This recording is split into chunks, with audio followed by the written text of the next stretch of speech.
Hello everyone.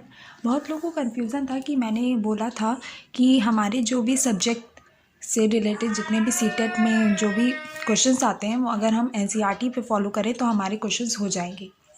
तो ये बात बिल्कुल सही है। अगर आप एनसीईआरटी से फॉलो करते हो अपने सब्जेक्ट के पेपर्स के लिए, सब्जेक्टिव सेक्शंस के लिए, तो वो बहुत ही इनफ है।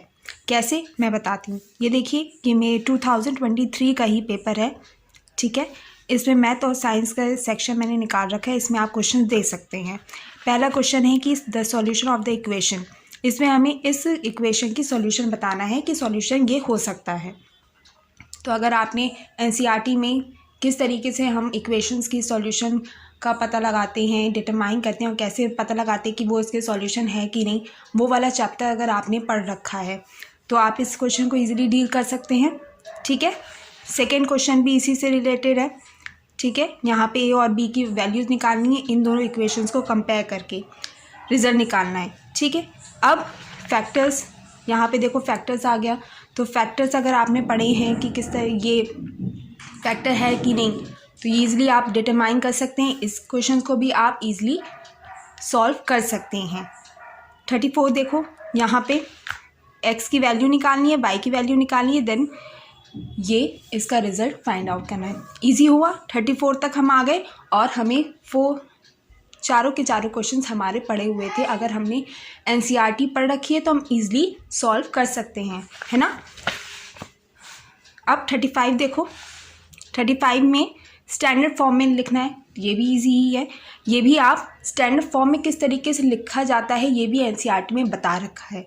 अगर आप एनसीईआरटी पढ़ेंगे तो आपको मिल जाएगा, ठीक है। इसी तरीके से यहाँ पे भी ये सॉल्व करना है, इजीली आपसे सॉल्व हो जाएगा। मेन बात है, मेन मोटिव है इस वीडियो को बनाने का कि सिर्फ मैं ही नहीं कह रही, बहुत से लोगों ने यही कहा है जिन्होंने, जो हमारा सेकंड पेपर होता है जिसको हाई लेवल माना जाता है थोड़ा, सीटेट का जो सेकंड पेपर हाई लेवल का है, अगर आप उसमें अपने सेक्शन के लिए एनसीईआरटी फॉलो करते हो तो वो इनफ है, वो इनफ है। क्योंकि देखो इसमें मैथ और साइंस दोनों आ रहा है ना। तो साइंस में तो आपको बायो, केमिस्ट्री और फिज़िक्स तीनों मिलती है।